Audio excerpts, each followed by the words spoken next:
রাস্তাঘাটে যে যৌন নিপীড়ন হয় এবং হয়রানি হয় এই ব্যাপারে প্রতিকার নিশ্চিত করার জন্য পুলিশের পক্ষ থেকে স্বরাষ্ট্র মন্ত্রণালয়ের পক্ষ থেকে দ্রুত একটা আলাদা হটলাইন প্রদান করা হবে। দ্রুত সম্ভবত জাহাঙ্গীর ভাই 24 ঘন্টার মধ্যে জানিয়ে দেওয়া হবে। রাস্তাঘাটে যে কোনো ঘটনা ঘটলে সেই হটলাইনে 24 ঘন্টা চালু থাকবে, কমপ্লেইন দেওয়া যাবে এবং এটা তদারকি করার জন্য একটা ডেডিকেটেড স্বরাষ্ট্র মন্ত্রণালয়ের একটা ডেডিকেটেড সেল থাকবে।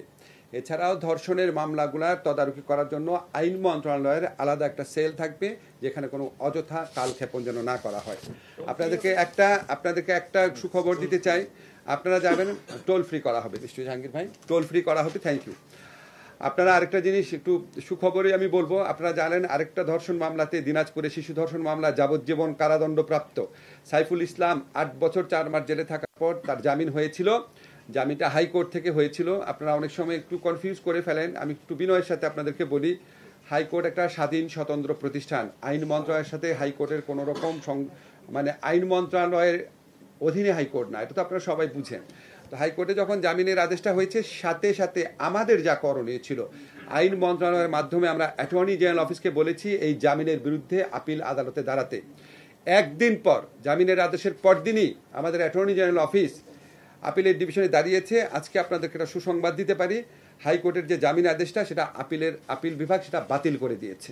অর্থাৎ দিনাজপুরে শিশু ধর্ষণ মামলায় যাবজ্জীবন সাজাপ্রাপ্ত সাইফুল ইসলাম যে জামিন পেয়েছিল হাইকোর্টে, সেটা আপিল বিভাগ বাতিল করে দিয়েছে। এরকম অন্য যে কোনো ক্ষেত্রে আপনাদেরকে জেনারেলি জানিয়ে রাখি, যখনই উচ্চ আদালতে এরকম জামিনের ঘটনা ঘটে, সেটা সন্ত্রাসী হোক, জঙ্গি হোক বা ধর্ষণকারী হোক, আমরা অ্যাটর্নি জেনারেল অফিসের মাধ্যমে এটার বিরুদ্ধে আপিলের ডিভিশনে যাই। আমাদের যেটা করার সেটা আমরা সম্পূর্ণভাবে করি। এমনকি নিম্ন আদালতেও যখন আমরা দেখি কিছু কিছু সেন্সিটিভ মামলায় জামিন হয়ে যায়, তখন সাথে সাথে আমাদের একটা সার্বক্ষণিক নির্দেশ আছে পিপি অফিসগুলোকে, যে তার যে উচ্চতর আদালত আছে, জেলাতেই যে উচ্চ আদালত আছে, সেখানে যেন জামিনের আদেশের বিরুদ্ধে সংক্ষুব্ধ হলে যেন সাথে সাথে যাওয়া হয়। কন্টিনিউয়াসলি আমরা এটা মনিটর করি।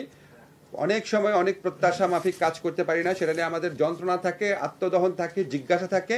এবং আপনাদের শুধু একটা জিনিস বলে দেই, বাংলাদেশে যে নারীর প্রতি যে আপনার সহিংসতা হচ্ছে, নির্যাতন হচ্ছে, রেপ হচ্ছে, এটা কোনোভাবেই অ্যাকসেপ্ট করা হবে না। এই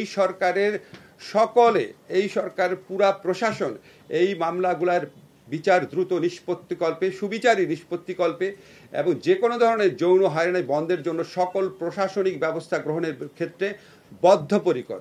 এখানে কোনো রকম সন্দেহের অবকাশ নাই।